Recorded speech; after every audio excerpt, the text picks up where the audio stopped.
Okay, I am here with the Reverend Francine Milano to talk a little bit about her beliefs. So I'm probably going to skip over much of this, and some of it will be a repeat from 6 years ago. But when we had our first conversation, I wasn't recording, so I don't think I'll remember that anyway. So that's this will be a refresher to some extent.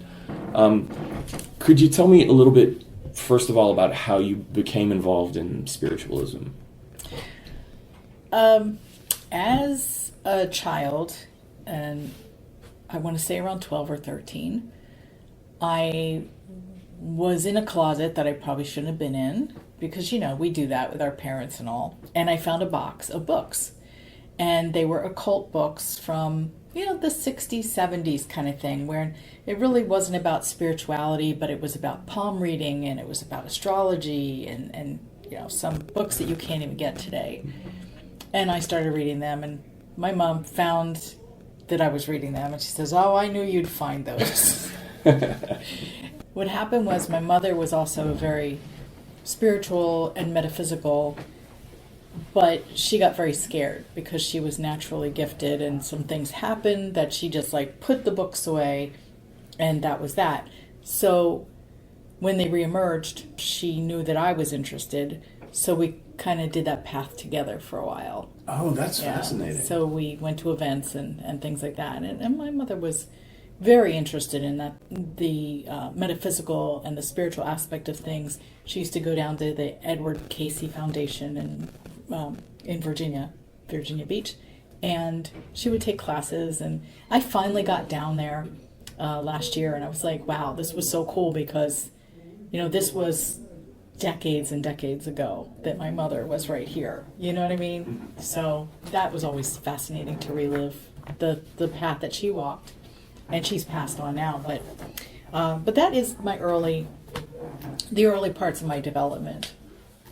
And you mentioned discovering, well, that both you and your mother had some perception or some ability. Mm-hmm. Yeah. What form did that take? How did you discover it? I just had this fascination with paranormal since I was a child. It was just always this knowing that there was something more than what I could see. And I had a fascination for ghosts. And a lot of times metaphysically spiritual people are inclined to start with the paranormal fascinations. Mm.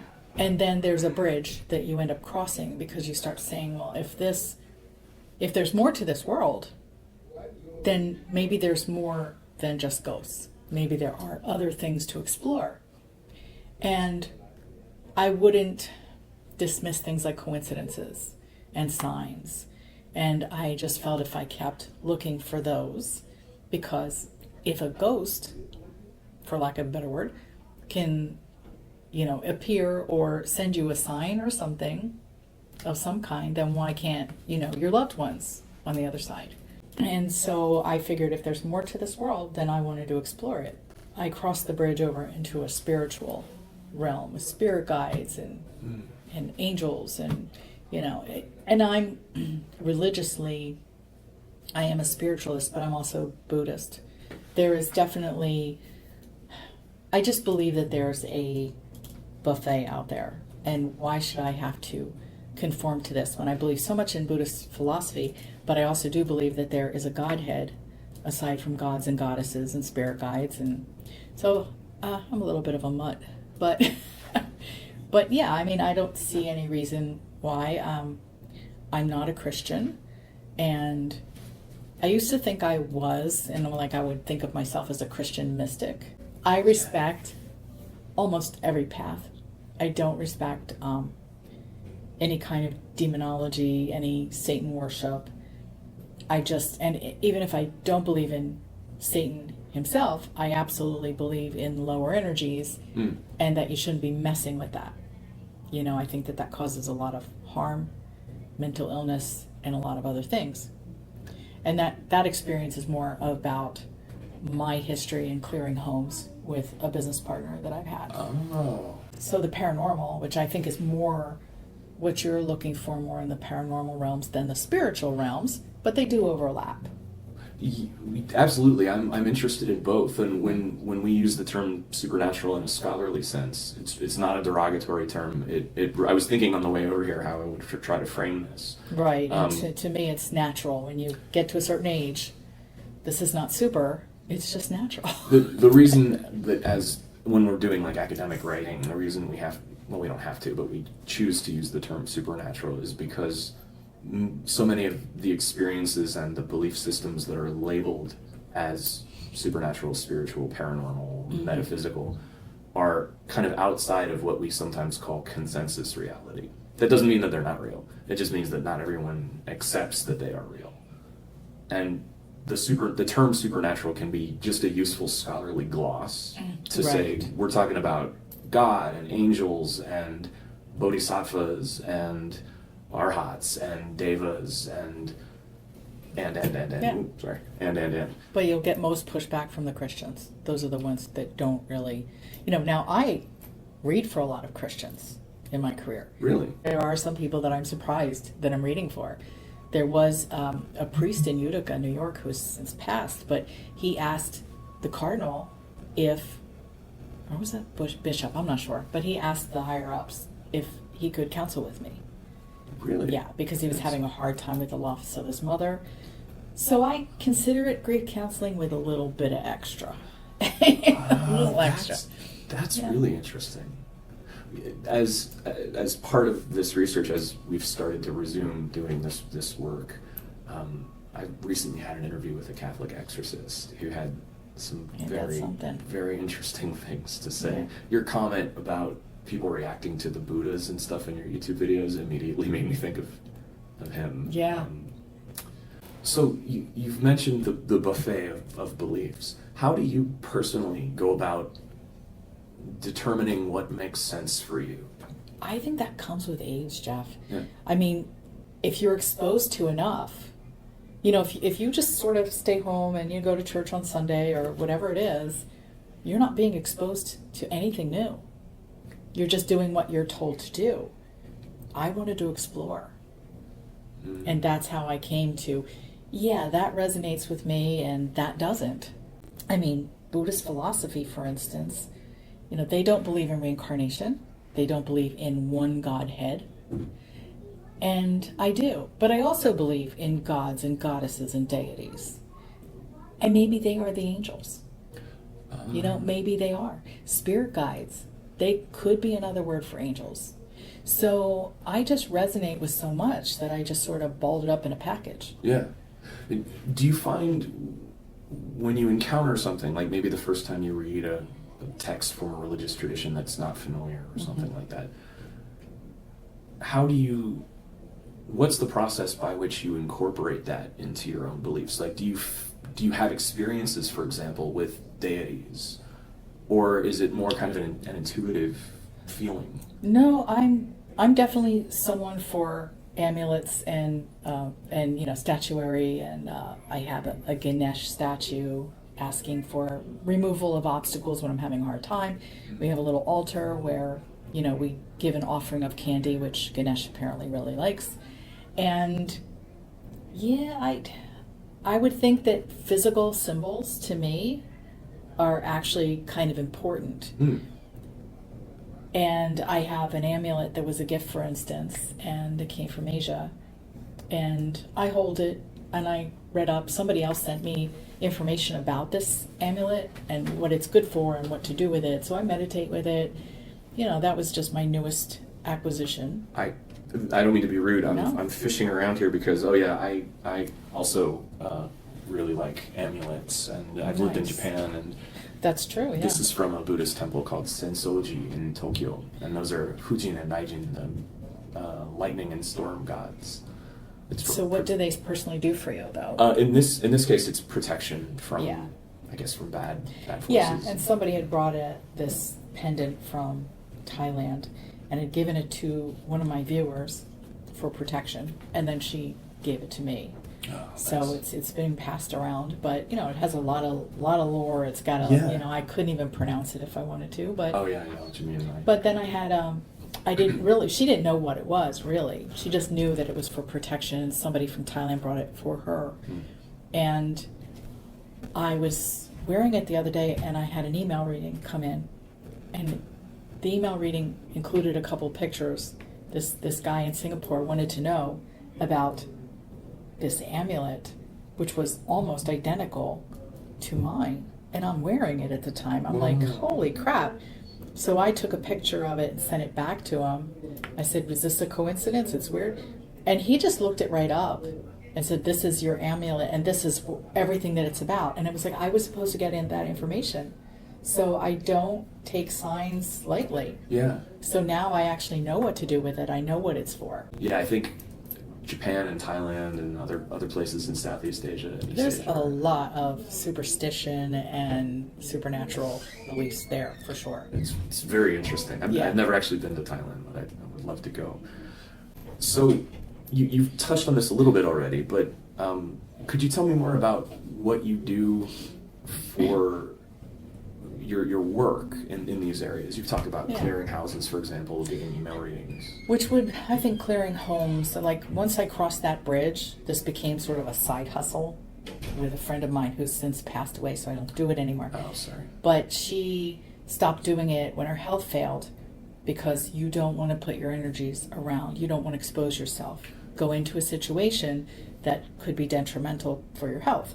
So that's another reason I don't do it anymore. But her name was Kathy Hunt, and Kathy and I go way back when I used to live in Gettysburg, and she was a Wiccan, and we would get calls. One of us would get a call or another about clearing a home that, like, somebody's having so many problems. Like, we would also get calls about college students going, I think our dorm room is haunted, could you come look? And it's entertainment, you know what I mean? Yeah. No, let me know when things are flying off the walls, please, because we just weren't taking any cases that were easy, it was just like, just tell it to go away. Where we were taking cases that meant the home or the structure was almost uninhabitable. Oh. So we were looking at, Amityville horror kind of stuff. And I would recommend that you go to one of my YouTube, I have 2 YouTube channels, and one of them is Francine's Journey Beyond, which is fairly new, but there is one case that I talk about. And it's the only title that is Haunted House. And you can get an example of a story that actually happened Thank you. to us. And over time, I'll probably bring a few specific stories out. But Kathy and I really attribute to Kathy to doing the bulk of the work. I mean, I don't think I could even clear a home without her. She would do her Wiccan thing with the sword and stuff, and here I would be, like, with my ministerial robe, We were a good team, but we were definitely different. And she would, at the end of every story, get something in a paper bag, and she would roll it up, and she would leave. She's like, I don't want to hang around, I need to take it out. And she would never tell me what happened to that bag. It was either buried or underwater or something. But she just hurled that thing out off the earth plane, whatever it was that was usually demonic kind of energy. Oh, I see. She would get rid of it. I see. So I would stay behind and do the cleanup. But, she's like, you don't need to know that part. So I would help uncover a lot of things, and then she would be the resolve. Wow. But it was very, very wicked. Oh, you would have loved to interview her. Yeah. No nonsense person. It's just her. This is what we do. And so, we did have a couple of pretty big stories. So that's what I did with that for a few years. And my main career has been as a clairvoyant medium, doing readings and intuitive work. And really my whole purpose is helping others. So I would say grief counseling became the thing that I loved most. And also that I was a minister, and I had my own church. I belonged to metaphysical churches and spiritualist church. Spiritualism is kind of a dinosaur at this point, in this country anyway. You can still find a lot of that in Britain, but here people are like, "What's a spiritualist?" And I'm like, "Let me Google that for you."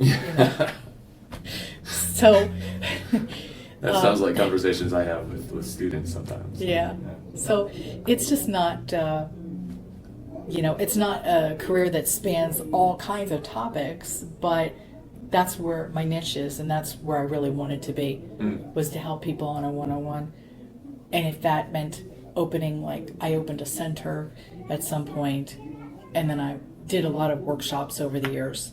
Gotcha. And I think that's where I have a perspective with people in the paranormal.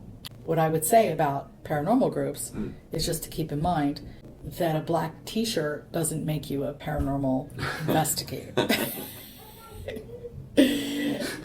I can tell you this is not your first rodeo as far as that's concerned. Yeah. And I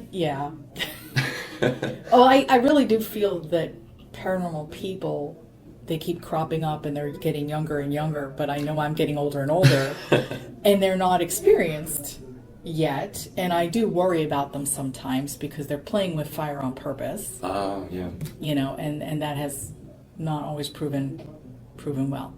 And sometimes I think they're just in it for the glory rather than helping people. So part of that's intentional. And I'm not talking about all paranormal people. I have known some very dedicated people that are in it for the science. So I have a lot of experience in paranormal investigation. I'd even been asked to do television at some point, the Travel Channel and some other one. Oh, yeah. No, I really wasn't interested. I never really wanted to venture beyond radio. I have a face for radio. I don't know. That's what I was thinking, but I hear you. But I did a lot of top 40 radio stations, and I did local. I started on FM 97, and they had me on every month. And I was living in Gettysburg at the time, and we wanted to move. And I thought Lancaster sounds like a good place, so that's how we ended up here. And then I was on the Rose for a while when the Rose existed, and then Warm 103 a few times. But in this day and age, syndication doesn't really allow for call-in shows like that.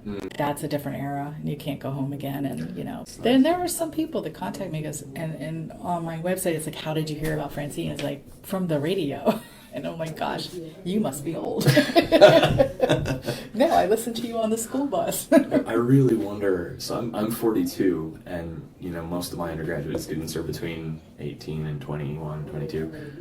I really wonder if any of them, like in this incoming crop in the fall, if they will have ever actually listened to a radio broadcast. I don't know the answer to that. Wow. It's an interesting question, isn't it? Maybe when they're, I'm sure. Maybe when they they're were kids, yes. Gotta be, right? Yeah, I mean, they're still here, and sometimes that's all you can get if you don't have Sirius or whatever. That's true. But boy, it's amazing to think, though, that the kids that are walking into my classroom in the fall semester, some of them were born in 2007. Yeah. That blows my mind. Yeah, where were you in 2007, right? Yeah, I was in my master's program, gosh, I can't believe it. Well, anyway. So I'm glossing over a bunch of this because obviously not all of this applies to you. You did mention technology and science in regards to the paranormal investigators. Does that stuff enter into what you do at all? Like, for example, recording equipment or trying to document things? Well, I lived in Gettysburg for about 4 years, and you only go to Gettysburg for one or two things. Yeah. You're either there for the history or you're there for the ghosts. And the history people don't like the ghost people. I have heard that. Yeah. The park commission, they pretty much run the town, and they will tell the tour guides where they're allowed to stand and where they're not allowed to stand. Wow. Yeah, so, and they close the parks at dusk now, where they didn't when I was there. You could go late at night and make sure that you get the orbs on the film. But I used to have all the equipment. I still have some of it. But yeah, the EMF meters, the dowsing rods, not everybody will use the dowsing rods, but if you're in the paranormal part of it and you're in the intuitive, then that comes in handy. Pendulums. So not heavy technology necessarily. I mean, the readers, those are helpful, but they're only validating your hypothesis. So I'm going to feel something before I say, hey, let's check this spot out. I see. There's going to be a reason I'm going to pull something out. you know. And that would really be more field work. And I had a very good friend, John Sable, who I think his first book was Ghost Excavators. And I believe he has a website. And John is probably actually a little older than me.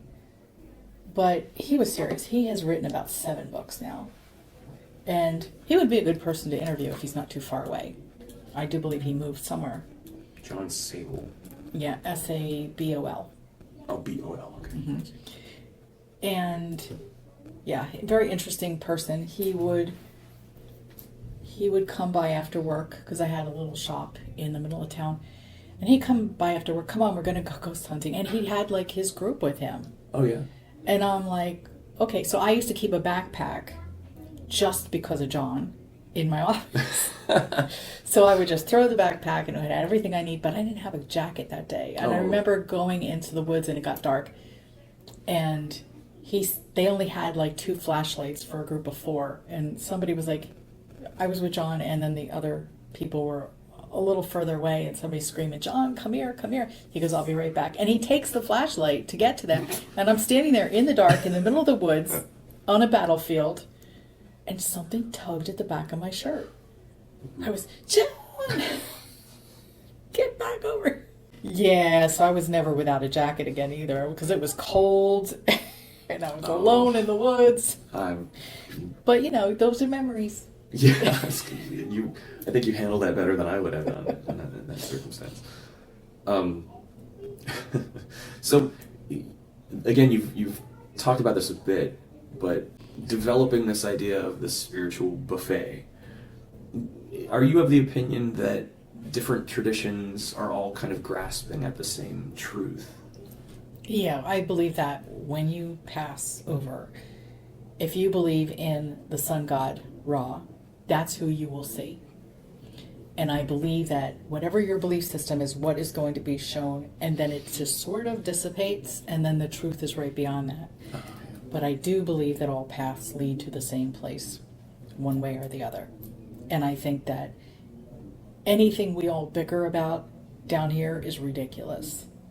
I respect the Christian path, and whatever it is, as long as it's a healthy path and you're not hurting anyone, I don't care, because you're going to find out the truth anyway. I'm also not going to be 100% right. But I think anybody that believes they're right is the ego talking, because they're afraid they'll be wrong. So for me, it's just, I just know it's going to be a good place. I mean, I believe that's home. Here is the earth school and maybe a playground of sorts, but at the end of the day, or at the end of the life, we're just going to go back to where we came from. And then you can just say, oh, I was wrong, or, oh, I got that one right. This, even when I do a reading and I talk about heaven, and I'll just say, okay, so you believe you go to heaven, you come from heaven, you come down here, and you go back up. Why can't we do reincarnation? Why can't we do it again? Why would God manufacture new souls? But the concept has to be enough for your brain, your human brain, to wrap itself around. Because when you talk about heaven, it's, oh my gosh, that's a place that you can't even imagine reaching until you pass. But I just believe it's a few feet away. Well, this is good, actually, because I was hoping to ask you a little bit about some of the specific metaphysical dimensions of what you do. So maybe could we begin with what's your idea of the soul or the spirit? What does that mean or look like for you? Well, I believe if we were going to call something infinity, I would say that was our creation. I mean, I don't know where it started. I don't know where it ends. But somewhere we're in midstream, I guess. This is interesting because a lot of people feel like heaven's perfect. And I wonder if it really is, because why do we keep coming down here to learn and grow? What's the point? Are we just here to experience stuff? Or are we supposed to be on a mission? But the soul, we are branches of the same tree. So I believe we sort of go through the branches and up the trunk, right? And so we're together, but I do believe that we keep our individual identity. Okay. There's a splintering, but I don't really subscribe to the melting pot per se. That yes, we're on the same trunk and maybe we do melt together, but I believe that we come back apart. So the next time I come here to this earth, I believe I will still be the same soul, not picking up fragments of other souls or giving some of mine away. I know a lot of people do believe in the splintering, but that's not my thing. So, and I could be wrong. We won't know till we get there, right? And I'm okay with being wrong. A lot of people are not. But how could we know it all? We're not supposed to know everything. So when you're asking me a question I probably cannot truly answer with any conviction, and that it's okay that we're not, if we're supposed to know everything, why are we here? What's the point? I think we're here to learn and grow. And we've got to learn by conflict. And maybe there's no conflict in heaven. But then again, if there's no conflict in heaven, why the hell are we here? Why do we need to be here? So there's something. I believe something in heaven. I just don't know what that is. That's a very interesting point. Yeah. So what then do you think how would you define a ghost?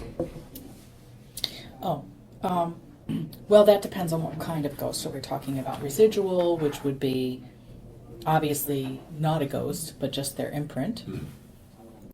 One that interacts with you, definitely a ghost.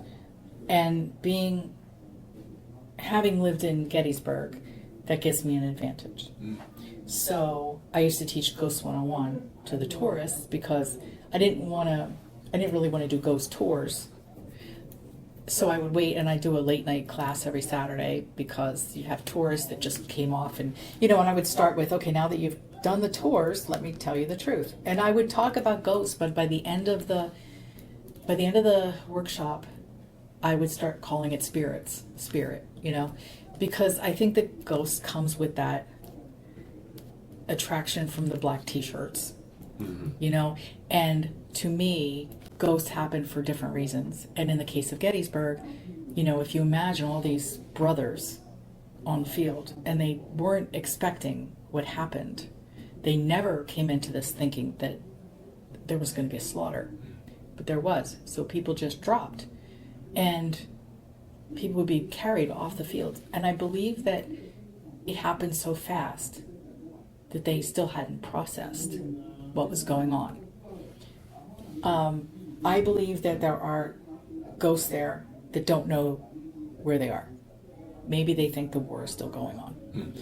And I believe there are other ghosts who do know they're there helping the ones who don't know because they went through a lot together. So there have been rescues where I've been involved in where we can send them home to the light, but then there are other ones that are trying to send them to the light. Like one of them will be like, what light? I don't see a light. The next one will be, yeah, I know there's a light, but I have no interest in going right now. Thank you. They have a mission. Wow. So they haven't fully gone over for, since 1863. Well, that was actually going to be one of my next questions. Like, what do you see your role as being in those circumstances if you encounter a spirit that is left behind? To do what I can do, but not try to figure it out. Because I also believe that some spirits are in place for a reason, and then it's not eternity. It really isn't. I think one of the things that does delay things, though, is the ghost tours, is the investigators. Yeah. I think the reenactors also play a part in that. I've had reenactors come in full costume into my shop and say, listen, I need to talk to you, but you can't tell my wife, or you can't, the guys that I'm with this weekend are going to laugh at me, but ghosts were following them around. I'm like, well, of course. You look like they're fallen comrades. You look like somebody's brother. You're all dressed up in a uniform. And of course they're going to follow you around because they're feeling like you could lead them somewhere. So that's fascinating. So folks, maybe without even realizing it, could be complicating matters. They keep it alive. They keep the whole thing alive because of the tourism. And you think that ghost investigators, paranormal investigators, can play a role in that as well? I do, because they're looking for them. They're summoning. Ah, I see. But they also, with that, have a responsibility. Have an experienced person, have an experienced medium there to help guide them back, or to at least give them the realization that they have passed on. So I feel like it's fine. You want to dredge it up, but you also have the responsibility to see if they need help. And like I said before, it doesn't have to be your mission, but I always believe, leave the world a better place than you found it. And some people don't consider that, because they are entities just like us. They're just not traveling in the same vehicle. So there has to be some respect. I think there's still a need for investigators. Okay. So I'm not really saying that, it's terrible that they do this. It's not. But I'd like to see them do it in a responsible and respectful way.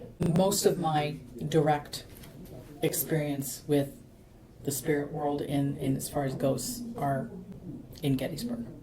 Yeah, because there are just a lot of them. I can imagine. Yeah, even my shop was active. Really? Wow. Yeah, there was a little boy who lived there. People told me about him, and I hadn't seen him. It was after like 2 years. I was leaving the office, and there was steps going to an apartment upstairs in the foyer. And as soon as I opened my office door to leave, I saw this little boy on the step, sort of peeking around at the bottom of the step. And I'm like, an apparition, I mean, they can be very common, but they're so quick. By the time you even realize what you're looking at, they're gone. Well, this is another thing that you've touched on a little bit in regards to reactions to, like, your YouTube videos, for example. But could you talk a little bit more maybe about how you discuss your beliefs, your experiences with people who maybe have diverging beliefs, to put it diplomatically? Well, I do talk about respecting other people, but the bottom line is, in order to step up to the buffet, you have to be willing to make room on your plate.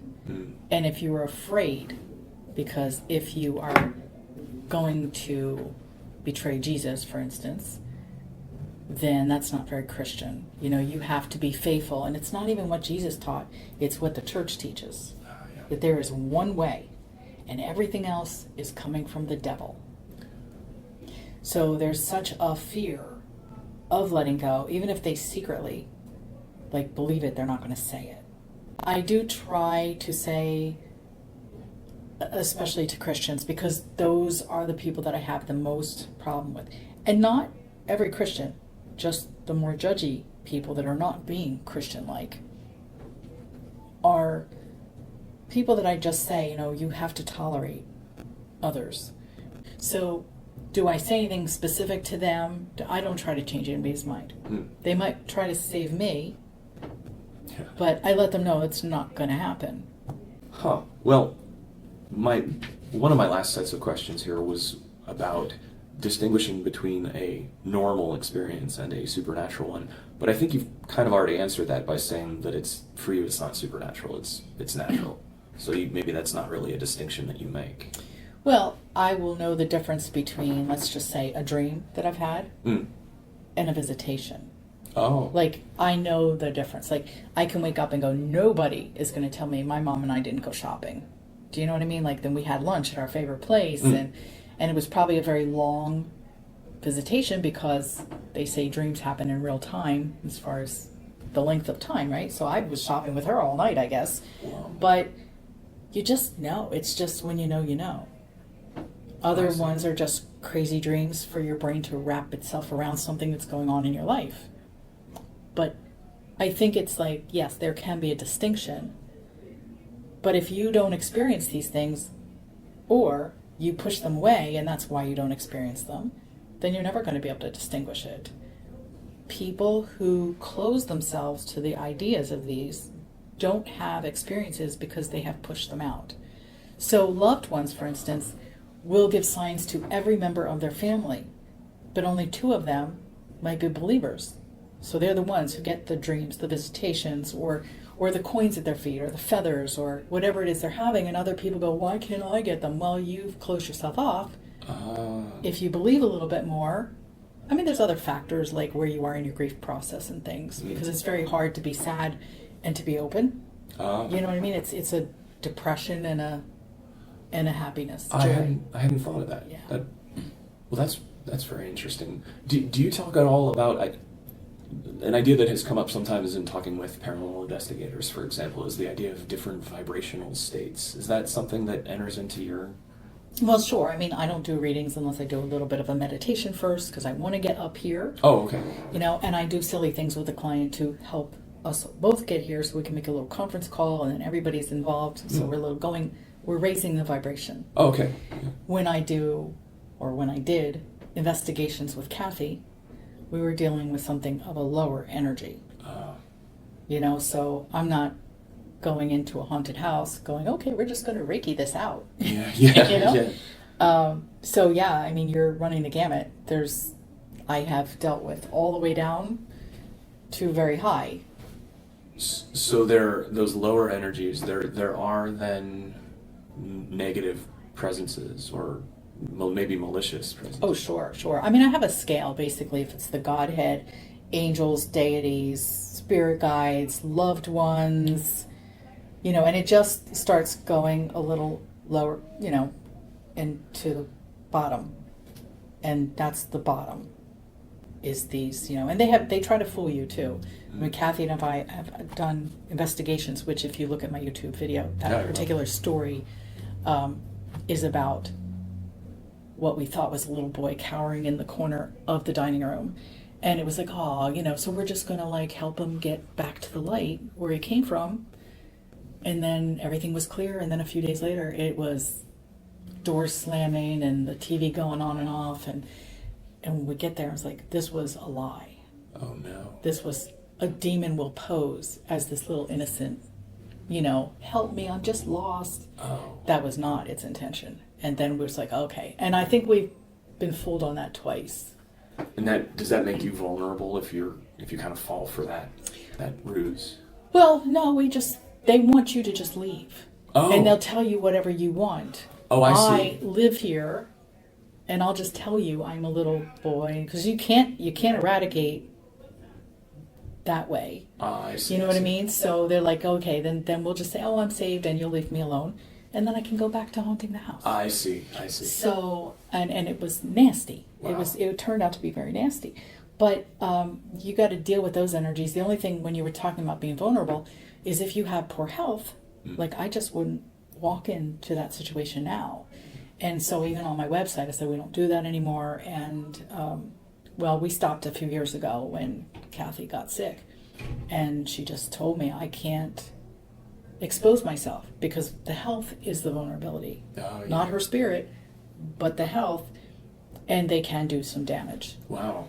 Yeah. So now that really gives some context to what you were saying about paranormal investigators needing to have someone experienced.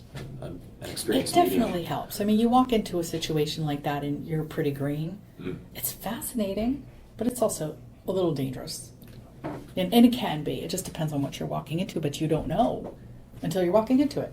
The problem with that is there's not enough experienced people. And as spiritualism sort of goes to the wayside, there are less and less. And a lot of people that are talented, they're life coaches, they're just like I say airy-fairy. I just mean they're lighthearted. They're not looking for the big stuff. There are not a lot of clairvoyants, like true clairvoyants anymore. You have to really go to England. Like I've asked, people have asked me, like, where can I find this? And I'm like, you better book a trip because you're not going to find it here. Old-fashioned spiritualism, like taking a Polaroid, for instance. Remember the old Polaroid pictures? Don't peel it. You put it in your pocket. You meditate on it. You put it in your pocket, and then you take it out. You peel the paper off, and there's an image of a ghost. Whoa. You know, and they don't do that here. They don't do those things. The box, you know, the ectoplasm. Oh, box, yeah. The black box. They don't do those things here. And Or I know the- that it's the kind of trumpet. like trickery. Yes. Now, the trumpet, if there's a formal seance here, we will do the trumpet. Oh, really? Yeah. It's never actually lifted for me, but that's okay. That's okay. It's an experience I would have loved to have had, but Yeah, the physical mediumship. Yeah. That stuff is. Yeah, that is gone. And those are the people that are really experienced. Well, I'm sensitive to the fact that we're coming right up to the end of the hour. Yeah, we I don't want to take any more of your time. The last thing I want to ask, Francine, before I turn this off is, I should have asked at the beginning. Are you comfortable with me using your real name, or would you prefer a pseudonym? Or... That's fine. I can't hide from it. It's all over there.